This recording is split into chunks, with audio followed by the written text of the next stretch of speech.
All right, everyone, welcome back. Welcome to our first panel of the day. We had to, big round of applause for us. So we had to call a little bit of an audible because our moderator, Devo Probel, unfortunately is stuck on a train. So, that snow is serious. Put a snarl on things. But I'm stepping in. I have Devo's questions. And of course, we have our wonderful panelists here with us today. So this panel is an industry panel, digital media, digital strategy panel called Building Online Movements. We're going to hear from digital media experts who have successfully built online audiences to advance urgent social and political causes. We're going to discover the advantages and drawbacks of online organizing, as well as the affordances that make rapid mobilization possible. So I'm going to, in a second, let me just say who our speakers are. We have Jeremy Hymans here, immediately to my left. He's the co-founder and chairman at Purpose. He's also the co-author of New Power, How Anyone Can Persuade, Mobilize, and Succeed in Our Chaotic Connected Age. Welcome, Jeremy. Next to Jeremy, we have Gabi Zutrau. She is a digital strategy advisor who's worked with Move On and also Zeran for New York City. Her work on the recent campaign was obviously successful and has gotten a lot of attention. Let's welcome Gabi. And then finally, on the end here, we have Tawfiq Rahim, who is actually stepping in for another speaker who didn't make it. Anthony Shop was stuck in D.C., but we have Tawfiq. And Tawfiq, do you want to give us just a brief self-intro? Oh. Sorry, I didn't have it in my notes. Well, I'm pretty amazing. This is number one. I was going to wear the shades like Emmanuel Macron, but I don't know. I don't know if I have an eye injury or maybe his wife did something. I'm not sure. We don't know. So I'm based here in New York. I spent a lot of my career in the Middle East. I'm a strategist, investor, and writer. I've worked on, let's say, the adjacency of online movements, especially during the Arab uprisings in the Middle East. And then I faced surveillance from the counter-revolution. So I can talk a little bit about that when we speak. All right, thank you, Tawfiq. Let's welcome Tawfiq. Okay, so I'm going to jump right in with some questions for each speaker individually. Then we'll have some questions for across the panel, and of course we'll make time for your questions. But starting with Jeremy, your work on New Power has shaped how people think about network participation or engagement that's more distributed and peer-driven. But participation doesn't automatically become sustained collective action. Where do you see these networked forms of participation most successfully translating into coordinated action, and where do they stall? Well, thank you. It's great to be here, and apologies in advance if I sort of malfunction. I'm still de-thawing from getting out from this cold, so at some point there may be just I might just melt, but it's great to be with you all. I mean, I think it's a big question, and so the work I've done over lots of years is around, building movements, mobilizing people. Initially, right before the social media era, we were doing it mostly via email, right? I mean, that was kind of what you did. You would send people an email. You'd try to tell people a compelling story about what was happening and what they could act on. And in the early days of the internet, we had, at the peak of it, tens of millions, hundreds of millions of people, right, every day taking part in these forms of online action that we then had to figure out how to coalesce into other forms of power, right, that were more durable than just a name on a petition. And then kind of came along the social media era, where I think for many years, and this is my way of getting to your question, for many years, like, progressive movements were in the ascendancy, and social media was a huge accelerant to those movements for a long time. So you kind of obliquely referred to the Arab Spring, where famously, there was a big role played by platforms like Twitter back in the day in sort of making those revolutions and movements possible. And then, here in the US and globally, movements like Black Lives Matter, Me Too, were powered by this ability to participate very quickly, the ideas that really caught fire in the culture and manifested online and then offline and became these major cultural moments. So what I'd say now in 2026 is we're in a much more difficult place for that kind of work, right? And I mean, one of the key structural things that has shifted is that, as recently as 2021, 22, the progressive ideas were still spreading better and more quickly on these platforms than some of the kind of sort of hateful ideas and ideas that are grounded mostly in lies and nonsense, right? Whether that's anti-vaxxer sentiment or white supremacy and all of that. And I think what's really happened is in many ways the reverse is now true, right? That the platforms themselves are in some cases owned and controlled by people like Elon Musk, who have a very specific agenda and are using that algorithmically to privilege one set of content that is very different over another. And the abandonment of content moderation by Meta and others essentially has made it very, very easy. And, I think as a way to accommodate the current administration, most of the platforms now are making some of the most hateful and, as I said earlier, most ridiculous information, the information that people are getting. And that makes social movements of the kind certainly that I've been involved with harder to percolate, right? For many reasons. Now, obviously, we can achieve breakthroughs. And right now we're living through this moment where there's a very strong response to the sort of outrageous things that are happening in Minneapolis and elsewhere in the US. But I would argue that even there, we would have a bigger national moment if the kind of pipes of mobilization were not, kind of clogged with rubbish and frankly skewed in the other direction at a moment like this. So it's a difficult time to get that kind of collective action and coherence going. And I'm sure we'll spend time talking about that as this goes. It is still possible, but organizers and campaigners are going to need to be very creative and find new ways around the constraints of these kinds of online campaigns, that we face today in this current moment. I love that point that you made. It seems like the information environment is contaminated now. Like I'm seeing disinformation even about my favorite football team. Like, why would someone post lies about what my favorite quarterback said? But it's like I'm seeing that on Facebook, and that's more of a trivial thing. But we're talking about really serious societal issues where you don't even know. It's really hard, even for those of us who are media literate and are educated. It can be very hard to distinguish what's real and what's not. So let's go to Gabi now. So Gabi, campaigns increasingly draw on tactics from creator culture and platform native storytelling. How do those tactics translate when the goal isn't just engagement, but structured political mobilization? Thanks for that question, Jesse. I also just want to add that something that wasn't mentioned in my intro but is relevant here is that, yes, I am a digital strategy advisor to campaigns and organizations like the Mom Donnie campaign, but in a very different lane. I am also a content creator in the pet niche. My dog is very famous.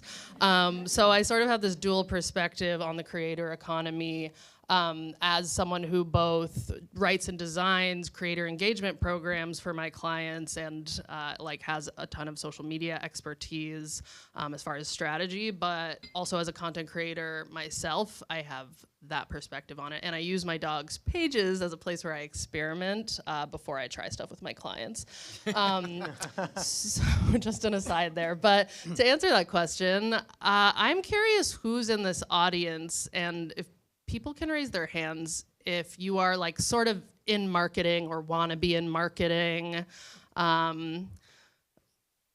Some of you, yeah. All right. And how many of you are like in organizing, political organizing, community organizing, student organizing, or have been or would like to be? A few less, but thank you. Yeah, I also just got to shout out student organizers because that is where I came up to a very long time ago. I think that campuses are like such interesting microcosms because it's very clear how all of the issues kind of overlap on campuses. Like a great example of which is like Columbia letting ICE illegally abduct their students for speaking out on campus. Just a note. But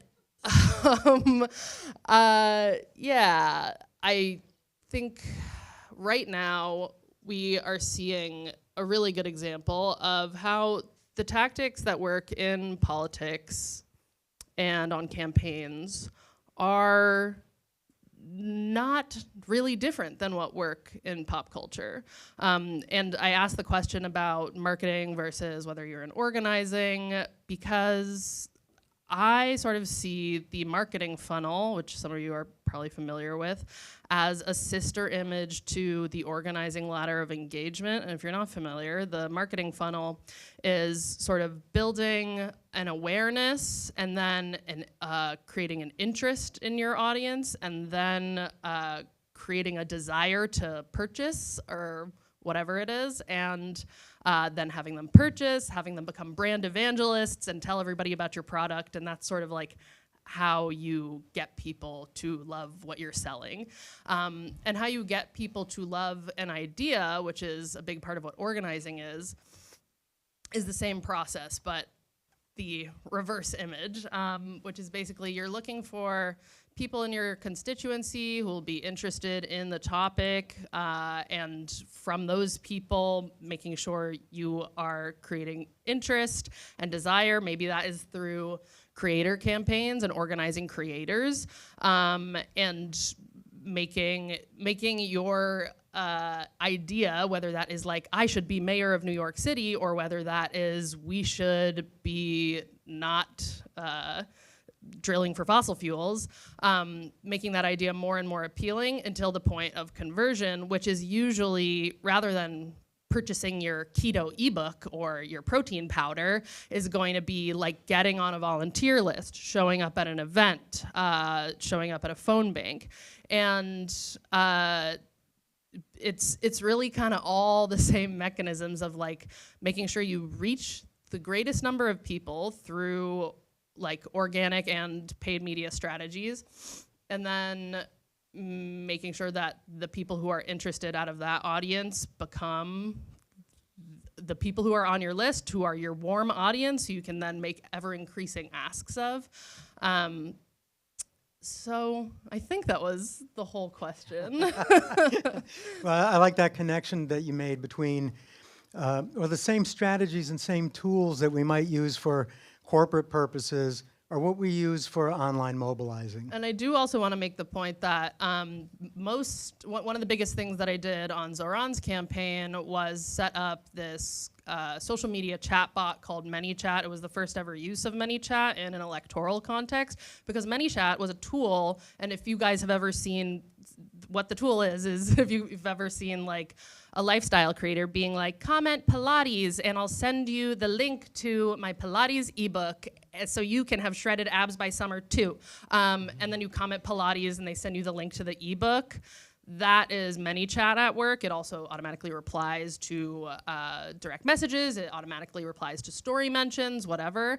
And that tactic we sent over 144,000 automated messages on Instagram alone on the campaign, generating over 45,000 click-throughs. And this is a tool that was created for creators and small businesses, but was so easily translated into the organizing context because they're kind of the same thing, organizing and marketing. All right, thank you, Gabi. Now to Tawfiq. From a geopolitical perspective, okay, this is going to be a big question. How do digital mobilizations interact with broader global political trends, such as democratic backsliding and shifts in state power? What's interesting, I definitely am a big believer in the role of power, and particularly today, I think we're seeing a reassertion of hard power, and that is affecting the gravity both geopolitically, globally, and then politically within countries. And I don't foresee that changing. But it's an interesting moment that we're in. It's, for me, interesting to be at a college campus. Many years ago, I helped start the divestment movement at Princeton University. This is in 2002, just so you know how I'm aging myself. And that was all emails, like, as you mentioned. And it was that granular campaign. But, at that time, I often left the door open to engagement. And that meant I engaged with a lot of the Jewish leaders and Israeli leaders on campus. And over the many years, many of them have become kind of friends. And so when I've been trying to do things in that part of the world, I've been able to call on them because I had that openness. And this is kind of a tension of kind of how you're going to engage and disengage, even when you're pushing a mission. As you fast forward over the years, it's interesting also that, I've worked on smaller campaigns and larger campaigns. The larger campaigns I worked on were around mobilizing philanthropy. We did kind of a couple of campaigns. One was a $3 billion campaign for polio eradication. That was a lot of just hard power and wealthy people meeting in rooms. And the online movement was the pageantry. When I did an online movement for philanthropy, it was for $125,000 to build schools in Lebanon for Syrian refugees. My counterpart on the ground was a guy named Mahmoud Khalil. If you might know him, because he was working in Lebanon at the time for the organization that was building the schools. So everything also connects. But as some people face kind of today, they think, where are things going? They look at what's happening with TikTok. They look at what's happening with power, kind of asserting into a lot of these spaces. But the number one app today, what is the number one app today in the App Store, or at least has been? Does anybody know? What's it? Upscrolled. Who's heard of Upscrolled? Okay, so Upscrolled, which launched in, I think, July of last year, is founded by a young man, I forget his first name, Hijazi, who's Palestinian, Jordanian, Australian. And it's an alternative algorithmically to TikTok and X. And it has risen in the last week as the number one app. So you talk about a campaign, you talk about marketing, you talk about the intersection of private sector, media, and so forth. So we're seeing a lot of different types of breakthroughs, and I think we're in a concurrent time. So you have radical, power asserting itself, but you also have the space for radical truth. And this is where I thought your question was super interesting, because you also then have to say, what role am I playing? And we often think we're playing every role at the same time in all places, but you're not. You sometimes have a corporate role, you sometimes have a civic role, you sometimes have a student role. So you really need to diagnose what your mission is in that moment, and then who you're bringing together along with that mission, what you're trying to achieve. And, it's great that, Zoran is mayor. I mean, my father's from Uganda, so I'm like, okay, that's great. But, that's political power. And political and civic power are differentiated. And even within civic causes, you might be, running a homeless shelter. And that may pertain differently than somebody who's got a climate change, cause. It might intersect, but it may not. And parsing the nature of intersectionality in our society today is very challenging, because everything is political. But when you're in a corporate organization, you can't be fully intersectional all the time. You have a bottom line. And that's going to come at you even if you confront it or not. And then also in a civic way, how do you parse that? And these are the conversations we need to kind of have, and they're very important for an organizer, and it's particularly online, because things move very quickly. And so when you are everything to everyone at all times, you're going to be in all spaces at all times right away and dealing with that. So that's kind of I'll start there. So a lot of thoughts, though. Yes, thank you. So you used the word pageantry, and I guess that kind of leads into my next question. Like, how do we ensure that whatever audience we're building online isn't just pageantry? Like, how do we translate that into real world action or real world influence? And this is open to anyone on the panel. Maybe we'll start right here with Jeremy and just go down the line on this one. Yeah, I mean, I think the distinction now between online and offline is actually not that meaningful. So, you know, when we first started this kind of organizing, the people that was always the question, like, well, but are you getting people onto the streets as opposed to in the online realm? And for better or worse, you know, and in many cases worse, right, the way opinions form, the way culture moves today, all of it is determined, you know, the vast majority of it remains determined in online spaces, right? And we've seen the way ideas spread and metastasize, again, both good and bad, in that way. And I think that's only going to be intensified with AI. And I think the AI thing will be interesting because the way most people's ideas are now being formed is in the context of the social graph, social media, and the content they're getting on these feeds algorithmically. Soon, the relationship you have, which will often be very intimate with your LLM or LLMs, will be very, very important as well, right? Like if you are a young man in Nigeria and you ask the question, what is a gay person or a trans person? The answer that your LLM gives you is going to be really influential in shaping your views and will either mirror the views of the society that they're in or could help circumvent, you know, some of the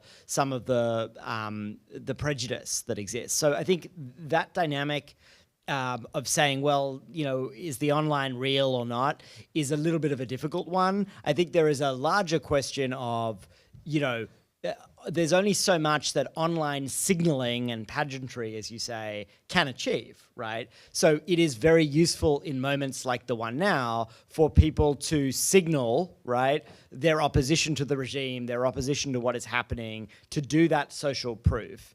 But other actors need to take up the energy that is created in a moment like this and do other things, right? They need to file lawsuits. They need to push through the channels of formal power. They need to, in some cases, get out on the streets because that does remain a really important lever for change in some contexts, although arguably not as important as it once was, right? Because there are so many other ways to reach people. So I think that the right way to think about it is it's an ecosystem, that a lot of these big online moments of salience can create the energy and the will and the space that other actors then need to pick up. And you need to kind of work in a kind of a relay. I think one of the challenges, for example, with the Black Lives Matter movement and the way formal institutions related to it is that movement was kind of leaderful, it was ownerless, and formal institutions were a little afraid of engaging with those leaders and that activity directly. So there wasn't as much coordination around, okay, we're going to have this big moment that's going to raise the salience, and then the ACLU is going to do this in this state to kind of take advantage of that energy and file a lawsuit or run an advocacy effort. And that kind of relay activity, I think, is part of how you ensure that the online energy is consolidated and used as effectively as possible. Yeah, I agree that the distinction is really gone. The online is the offline, but at the same time, like, I think they serve slightly different purposes. And I think one thing that really made Zoran's campaign work is that, like, yes, they had incredible social media, but they also had an unbelievable record-setting ground game. They knocked over, I think it was over $3 million, which is crazy, with over 100,000 volunteers. And what he was doing on social media did not just feel like pageantry because they were walking the walk too. But if he weren't doing that, if he hadn't been doing that, he would have just been making TikToks and like getting people riled up and getting people excited. But how do you get those people offline? How do you make sure that energy translates? Well, like you make sure you're giving people concrete calls to action, giving them frictionless opportunities to get off of Instagram, which has always been historically tough if you're in marketing or organizing because there's no clickable links and captions, which is what the chatbot solved for. But yeah, there is now just sort of an online to offline to online to offline forever feedback loop going on because people really want to engage offline. People really want to get off their phones, and that only becomes more true with the AI stuff becoming more prevalent. And what I saw online as someone who is an internet bitch, I saw the share. So I think a lot about this metric called share rate. And I also think a lot about this metric called follow rate. People are more familiar with share rate. Follow rate is how many people follow you to how many people saw a piece of content. And it basically is a measure of like how resonant your content was with your audience and also reflected what your account is about so much that people wanted to follow you. And what I saw was that the videos with the highest follow rate in 2025 were ones that were about something that happened offline. They weren't just contained to the online. They weren't like a funny meme or like a funny trending audio that became trending. Like they were description, like entertaining, infotainment, descriptions of like something that had happened offline or an impact that was real world. And that was really telling to me. And it really just told me that people are hungry for ways to engage offline. We just have to like help them get there. And the apps make it very hard because their their business model is based on an ideal version of you that infinitely scrolls through your phone 10 hours a day, because the more time your eyes are on that app, the more money they're making off of you by showing you ads. So they make it very hard to get people off of these apps intentionally. So we just have to be more and more creative about how we do that. And I think the primary purpose of engaging people online should be to get them really hyped up and like to spread your credibility and build this durable trust that lasts with your audience, to build parasocial relationships with the people who are in your audience, so that when you have a specific call to action for them, they're excited to do that thing, and you are able to get them off of the app. Awesome. And Tawfiq, how about this interaction between the online and the offline? Yeah, I mean, I think it's, I think the challenge is, you know, I was writing something where we're in an increasingly digital world, but we're actually in a very physical world, right? The entirety of the digital space is driven, you know, by the physical reality we're in. Obviously geopolitically, but also from a material standpoint. If you look at artificial intelligence and you move back to data centers, you move into critical minerals, you look at nuclear power.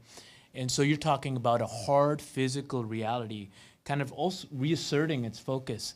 And I think that's true also in that socio-cultural setting. That's where the bonds are really formed and then they resonate outward. I think though there's another durability that cuts through, and that is your own signal for truth.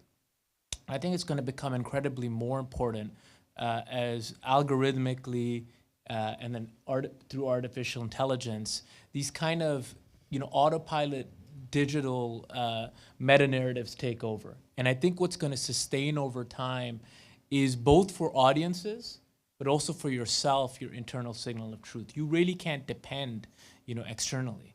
And that truth needs to have an antenna and a radar so you can update it over time, right? So when you see Noam Chomsky meeting with Jeffrey Epstein on a plane multiple times, you need to update your mental model. What's going on? when you see Hillary Clinton talking about Trump, but then this week meeting with Mohammed bin Salman, you need to update your mental model. Doesn't mean you to reject. I'm a big fan of engaging everybody at different roles and different points in your movements and your corporate campaigns, etc. You have to understand that.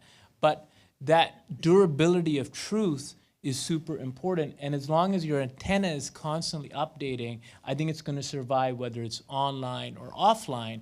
But at different points in time, you're not going to have a share rate, right? And so how do you sustain through that when you're algorithmically isolated? And that's something that, I think the offline world helps because you have strong links and they can sustain when you feel maybe you're in the shadows or in the cave, so forth. All right, let's talk about strategy for a second. So there's a lot of polarization online. There's also kind of invisible infrastructures, algorithms that people don't really, it's got a black box. People don't really know what's happening in those algorithms. How do you strategize given that you're using an imperfect tool to reach your audience? I mean, look, I think the black box is about to get even blacker, right? I mean, if you look at the fact that the creators of these AI systems can't even directly account for their specific outputs, right? I mean, there's an inherent inscrutability to those models, and that's going to be really odd because these models are highly persuasive, and they're very good, as I mentioned earlier, that they're built. It's a little bit different. What's interesting about the difference between the chatbots and social media, so chatbots want to keep you scrolling, and the way they often do that is, social media, by provocation, right? They're kind of angering you, they're raising your emotions, they're outraging you, but they're doing something to spike emotion. The way that the chatbots are trying to keep our attention, right, is through intimacy. They want us to trust it. They want us to turn to it like a friend and a confidant and to basically form emotional bonds with these chatbots. And so that's very dangerous because that's ceding a lot of power to these increasingly potent, agentic, human-like interlocutors, right? But we don't even know what accounts for the outputs or the advice or the decisions of those AI systems, and they can't even tell you. So that's just an important thing to grapple with as we think about this question of strategy. The other thing that I would just say is, we will need, as we've heard today, to be really creative about, both getting the most out of the platforms that do exist, because that's where people are, right? So the great example on Instagram of how you're sort of using the existing platform for this kind of organizing, but also ideally finding alternatives, right? And so there's always been, I think, this the dream of the moment where people en masse exodus one platform that is manipulating us and that is skewed toward hate, as many of them currently are, toward one that is built on better principles, right? And there are a bunch of better principles that have been laid out, right? It should be that social media platforms are interoperable, so we can leave them very easily and port our friends and our content from one to the other. That would make it a lot easier to do that. So, the hope is that something emerges in the next weeks, months, years, right? That people start populating that is built better and that is not immediately co-opted by some of the forces that have co-opted social media. That's a big if, but I think as we think about how to get out of the quagmire that we are in right now, politically and culturally, I think a key part of that is going to have to be a lot of people finding a new platform or new platforms in which to spread ideas, to organize, to spread new values, because I think the existing ones are now a little bit of a lock against us. Yeah, if I'm remembering the question correctly, I think it was about how do we make sure we're staying strategic with these imperfect tools. Algorithms. Yes. Well, I would say that always the three things you want to try to do on these platforms, kind of no matter what happens to the algorithm, the things that are going to perform have a few elements, and they are hooks, humor and emotion, and experimentation. Like, all the best strategies need these things no matter who's running the algorithm. And hooks are like, you have about 3 seconds to get people's attention on social media, so you need to bring them in with like a weird motion or like a strange visual or an interesting question that they need to know the answer to, or something like that. You have to hook them in. You have to use humor and emotion. I mean, like, I like humor, but the right loves outrage. Like, the right loves controversy and like stuff that is like worse feeling. But like, I think that humor will always be a great inroad, and a great thing to rely on to make sure people want to engage with your content and want to come back to it again and again. And then experimentation is really key, because these algorithms are changing all the time in ways we don't understand. Continuously experimenting with what you're posting and trying on these platforms is so important, because what works today may not be what works tomorrow. Larry Ellison may buy up another platform and change the algorithm and suppress speech on it. Like, who knows? But I think what is so cool about human beings is that, like, we actually can't be censored. Like, people will try to censor humans, and we will always find ways around it. It's just like a part of nature. We really can't be censored. So I think making sure we're experimenting all the time is a way that we can ensure we're getting around censorship. And then I would also say that having, like, also in the realm of having a solid content mix, is that we need to be both serving up content whose primary purpose is reach and growth, so adding more people to your audience, reaching as many people as possible, and conversion content, getting people off the app. You can't like have all conversion content because it would be boring as hell, and you have to spice it up. Basically, I think of like your core content as being like the stuff with great hooks using best practices, and your conversion content is more like a commercial in between your core content, because people don't like to be told to leave Instagram. Instagram really doesn't like when you tell people to leave Instagram, so your content may be downranked if you tell them to do that. But I say that we need this kind of a content mix because we have to be building our own lists. Whether you're a campaign, a political campaign, whether you are a creator, whether you are a small brand, no matter what, we've got to be building email lists and mobile lists outside of the platforms, because they could shut down at any time, and you don't own your audience there. You're relying on an algorithm to serve up your audience like the content you hope that they see. Whereas when you have someone's email address, you can be pretty sure your message is going to land in their inbox almost 100% of the time. So that's my big tip, especially to content creators, because I don't think enough content creators out there are building their own lists, and we've got to do it.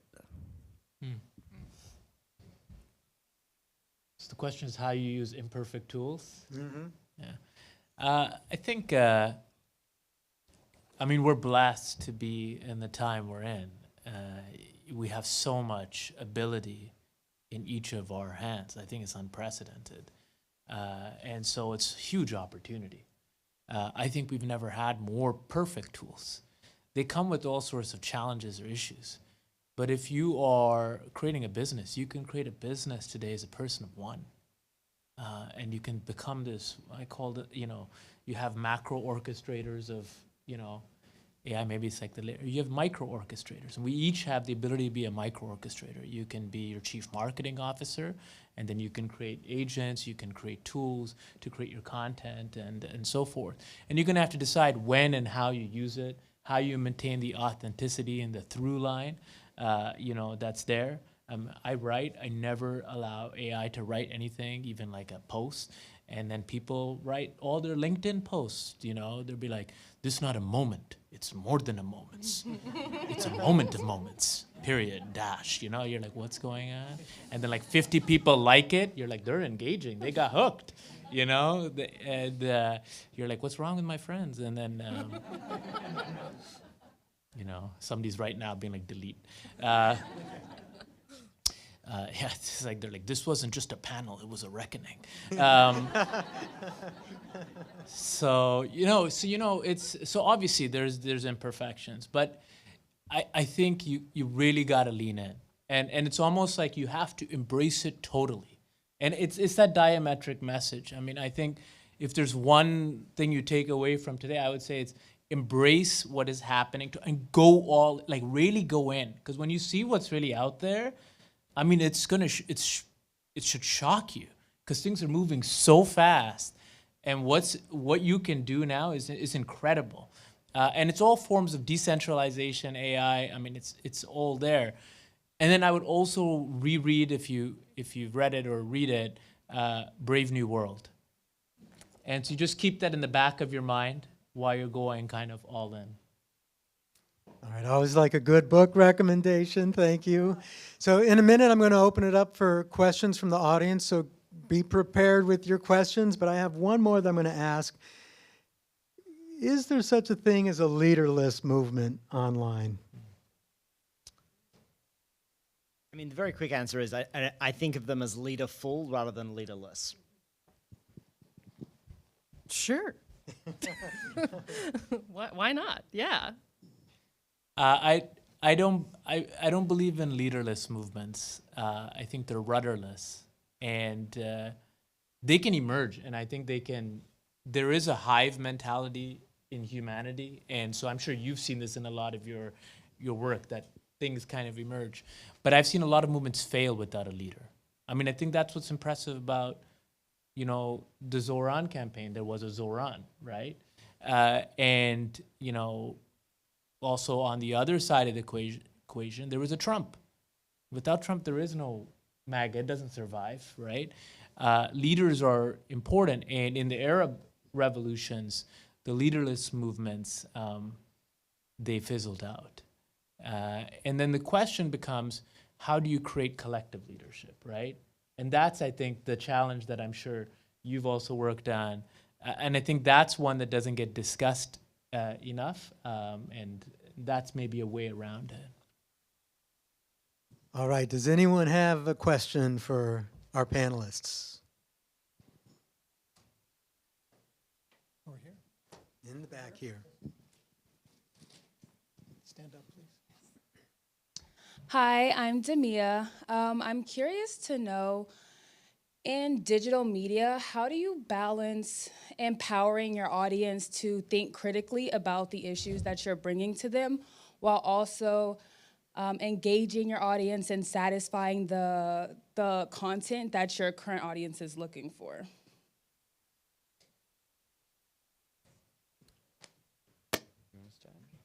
The question is, how do you encourage your audience to think critically? Oh, I've lost you. How do you balance empowering your audience to think about issues while also providing them and engaging the audience that's currently there? So like, how do you kind of balance that humor and the entertainment and what your audience wants to hear versus empowering them to think about what things actually mean for them and how they want to respond to said issues?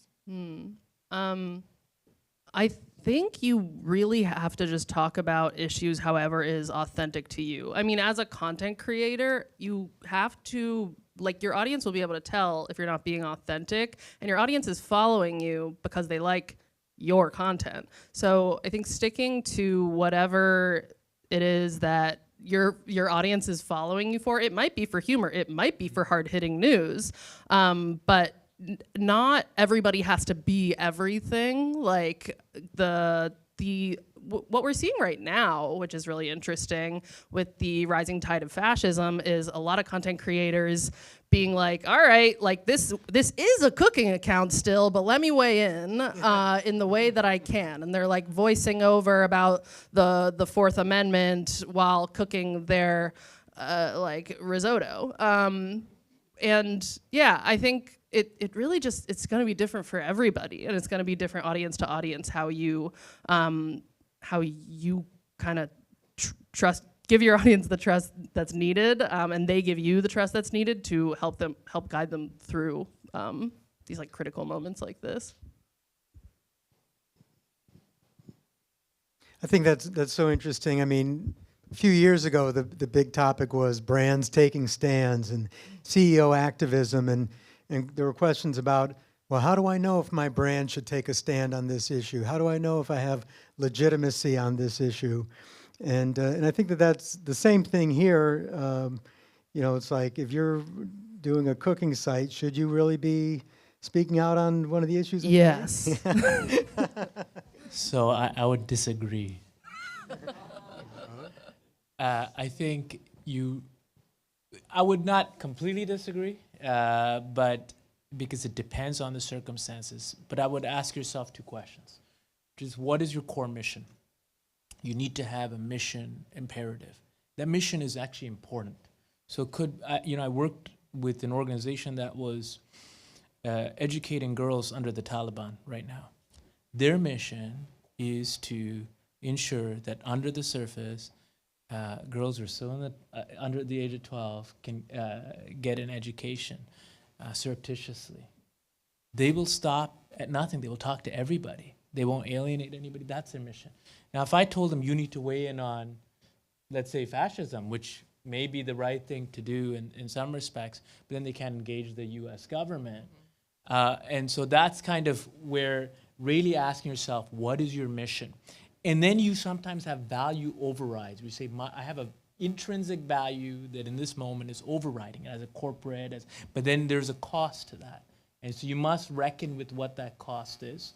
And so that's kind of the way I look at that. Another way that content creators deal with that, if they don't want to come out and be like, now it's a political account, bitches, like they often will just Trojan horse in little pieces of worldview content and not really go full force and saying like what their belief is about a current hot button issue, but slowly over time kind of show what their worldview is. And sometimes content creators get paid to do that, like with the trad wives. Like they are spreading a narrative for the far right, often getting paid to do that by like Trojan horsing in, sprinkling in little bits of what they believe without being overtly political. What's the name of the content creator for children, Rachel? Miss Rachel. Yeah, and so she leaned in, and I think what's interesting about the current environment, first of all, things move quickly. So 2 years ago, what is popular and mainstream is different than today, including on that issue. So her audience capture is actually larger, you could argue, especially if you start going into younger demographics. So even from a corporate setting, you can put up a map and say, what am I trying to capture? It could be it could be profitable to be weighing in on an issue. I'm not saying that's why she's doing it, but she has. I wouldn't say she's lost viewers in kind of where she's gone. So there's a lot of kind of these layers that you kind of have to kind of tap into that. Do we have another question from the audience?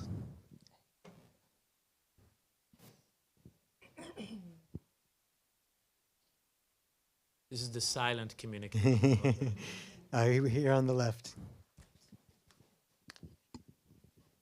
Hi, I'm Sydney. Nice to meet you guys, and thank you. I currently work at Bloomberg promoting our news coverage digitally, so I know a little bit about the marketing funnel and trying to attract like different audiences and our core audiences. So my question is specifically for you, Gabriella. I think you guys did great work with the Zarang campaign, especially digitally and connecting with my community, Gen Z. So I have a couple of questions. Bear with me. I'll try to consolidate. I would want to know what type of content, like, I guess, really drew people in, engaged people, got them acquired, and did anything surprise you about the type of content that people engaged with most? And then I will finish it with, what did you try to do differently that we haven't seen politically from other campaigns or politicians, at least in the digital space? Okay, I'll try to answer both, not too long-windedly. But the types of content that did the best was all of it, but also the Zoran team worked with an agency called Melted Solids, and they are two people, Anthony and Debbie, who come from like a corporate advertising background. And they were like, what if we brought all these best practices to politics? Like, they used to work at like HBO and Showtime and stuff. And that was a good idea, because like having like cute transitions and good backing tracks and like saturated color grading and like all that stuff just really made like Zoran's videos like candy to consume. And the scripting was incredible. Like, they were great at writing. Zoran is a very funny person, and it was all like a very collaborative process. And like to an extent that I have not seen in other political contexts. It was very collaborative and very like entertainment forward, but also like trusted the viewer to be like smart, like didn't ever talk down to the viewers, to the audience. And your second question was what did we try? I think the content kind of speaks for itself. Like, you can see what's different about it and what we tried. But I'll say one thing that really, really made a huge difference, especially during the primary, was I was experimenting with them with something called trial reels. If you haven't heard of it and you're into social media, like, try trial reels. They're crazy. And it was developed as a way to combat hesitancy, like, so that creators could put a piece of content out to their audience without it going on their main feed, and it would only reach an audience that didn't follow them yet. And so what I did, instead of posting new content as a trial reel to like trial it, I would take their most viral pieces of content and post them again and again and again and again, and then never hit publish to the main feed, so that they were only reaching new people with proven viral videos, and those had the highest follow rates of anything they posted. And we were able to, within 2 months of doing that, garner, this is during the primary, where we hit 1 million followers on election night. In 2 months, we got over 525,000 followers from trial reels, and over 42 million extra views. So that's a little hot tip. Thank you. Hi, I'm Annabelle, and I just wanted to briefly talk about if any of you could share some insight on how you've been catering to specifically older generations. I know we talk a lot about, millennials and younger people. We obviously are typically viewed as that demographic for being online and like interacting with social media. But for instance, in Zoran's case, I know there was like a record turnout of like older people, especially like the Bangladeshi aunties, and they obviously consume, media and information very differently. I'm sure many people in this room have had conversations with their parents about like, that's a AI generated video, that's a deep fake. So combating that misinformation, and also like what platforms they typically are on. I know like my dad prefers YouTube Shorts as opposed to younger people who prefer TikTok, for instance.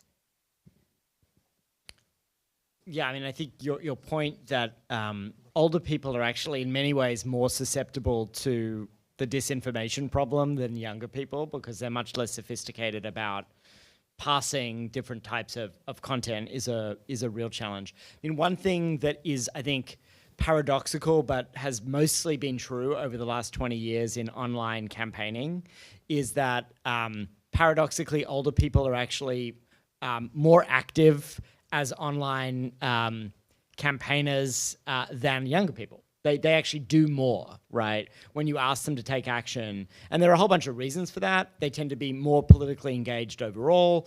They actually tend to have more time on their hands for these kinds of actions. So it's quite interesting, in some of the early online movements that I was involved with building, baby boomer like women were the bedrock of those movements. They powered millions of people participating, huge amounts of small online donations.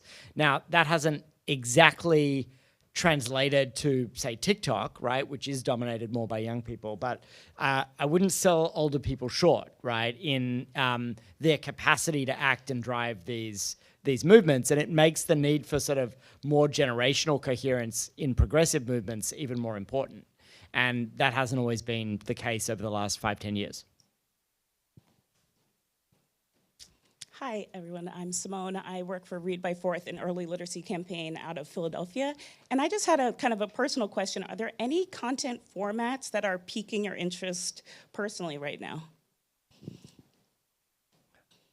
Bystander videos of current events seem to be what is driving the most persuasion in turning people anti-ICE. So obviously keeping an eye on all those and how those are going, and how content creators are reporting on those bystander videos, because it is the firsthand witness videos and the authentic non-cable news coverage of them that when it's tested up against cable news coverage of it is found to be the most persuasive. So thinking a lot about that. So I think we have time for one or two more questions. Other questions from the audience? Far back, yes, Kostas. Hello, thank you for all your interesting insights. My question is, I totally agree with what you said about personalizing our messages through emails and make it more personal. Sometimes I think I agree of maybe abolishing even social media for all the bad things that happen through social media. But my question is, if we use only emails and personalize our messages through emails, how will we make our voices heard and distributed through a platform? Because I think that social media is a place where many messages and many thoughts and many different opinions are heard from via social media. So if we use only emails in the future, that I totally agree about it. How will we share and distribute our messages throughout every community, every society? Thank you very much. I would clarify, I certainly don't think any of us are advocating throwing social media out, because that would lead to totally asymmetrical warfare if those who are spreading hate and fear were using those tools and we weren't. So I don't think we have a choice but to engage with social media and try to build better iterations and versions of social media and new platforms built on better, less extractive principles that we encourage people to join. I also would say email, still useful in some narrow contexts, but it ain't going to save us.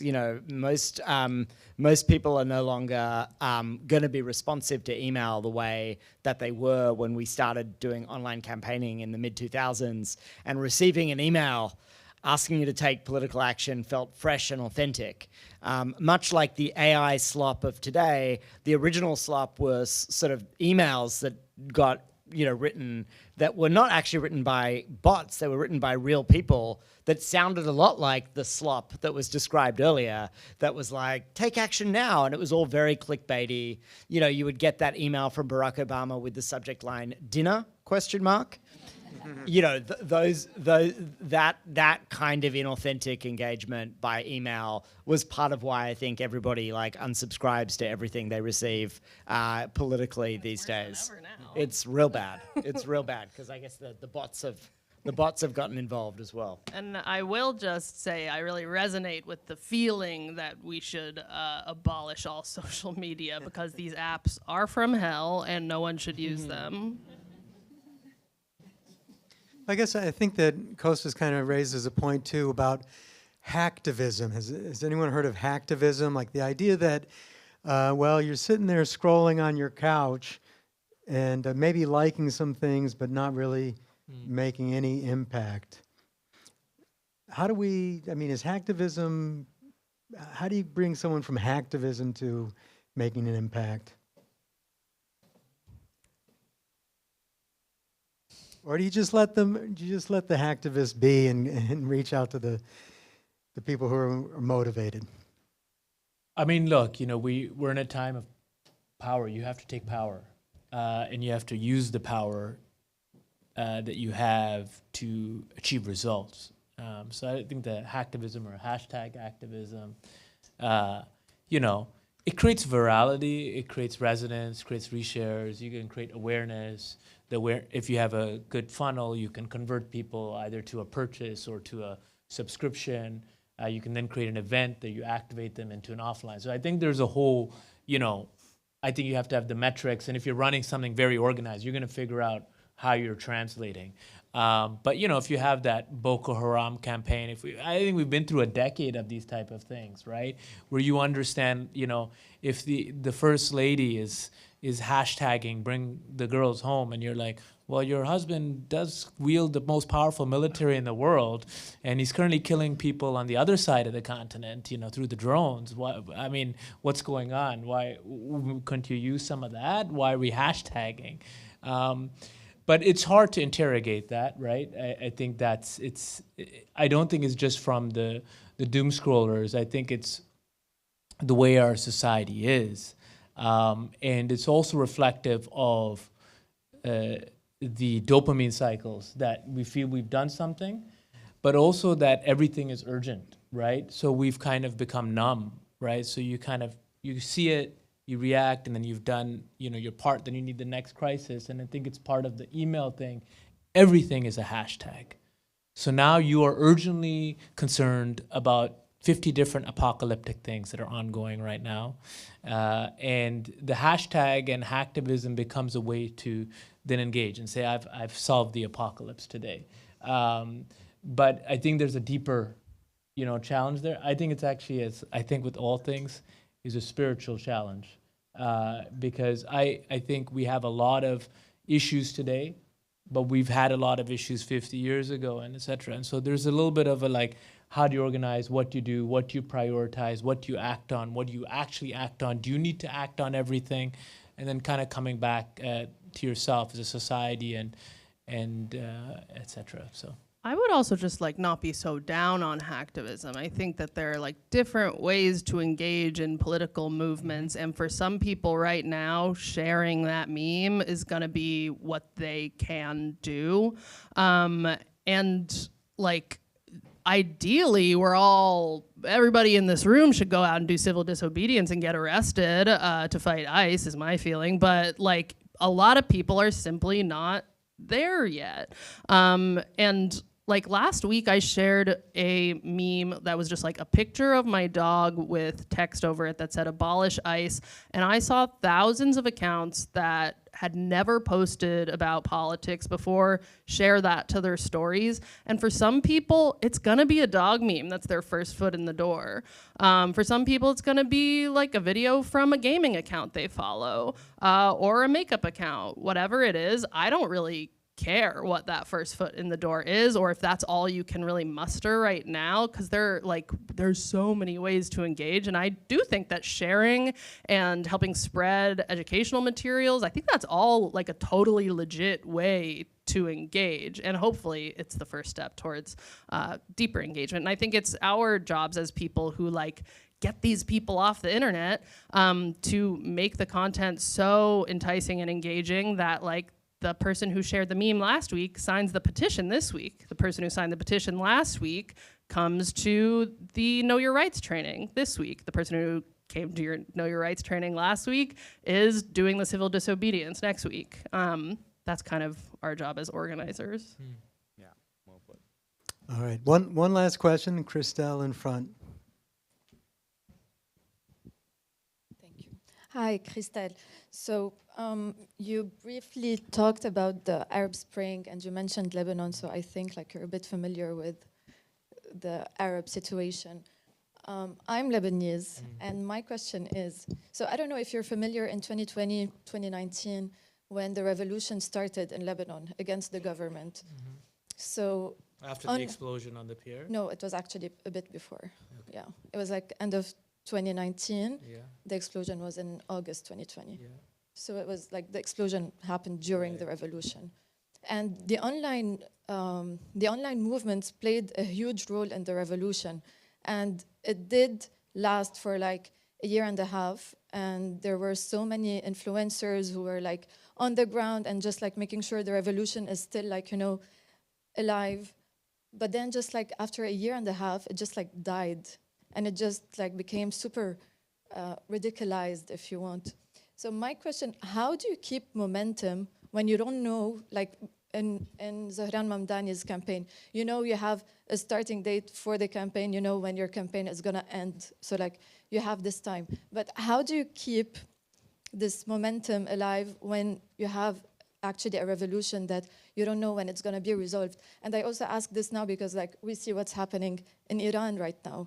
And the online movement is also playing a huge role in today's revolution in Iran. Thank you. It's interesting. Huda Katan, if people know her, is facing a lot of issues, and it shows you the bifurcation that can happen in previously consolidated constituencies on an issue because of some of that tension. Yeah, I worked in Lebanon a long time ago in the office that did the ceasefire between Hezbollah and Israel. And I ended up not staying there long term. I had this really good opportunity, and I called, let's say, a mentor, and he said, it might come across, he said, Lebanon will always be Lebanon.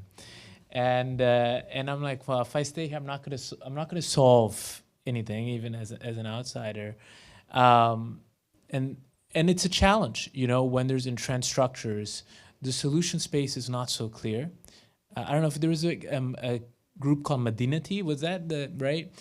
There's like a woman named Paula Yakubian, yeah. And you know, you get flourishes, you get some people, and then they end up polarizing, and then there's purists, and you've seen the kind of geopolitical challenges there. I think you have to really also, mirror the movement with the environment you're in. And what succeeds in one location, even though we have this type of ubiquity online, where we feel a sameness, each location is different. So America is the global empire.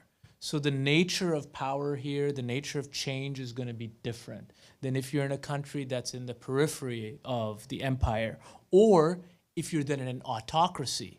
In an autocracy, especially that is inimical to the West, that has its own power structures. And Lebanon has a hybridity. And so you get this very, this confusion, because in one hand, you can mirror certain tactics that exist in other peripheries of the empire, and in other zones, there are autocracies. And then there's different socio-cultural extant forces that exist in large parts of the Muslim world that are also there. And so as you translate movements, you really have to go into kind of that environment. And in the environments that are challenging or multifaceted, it's also resilience through disillusionment and resilience through the isolation of your political tribe and your ethnic tribe from your mission. Nothing delivers allies and friends like winning.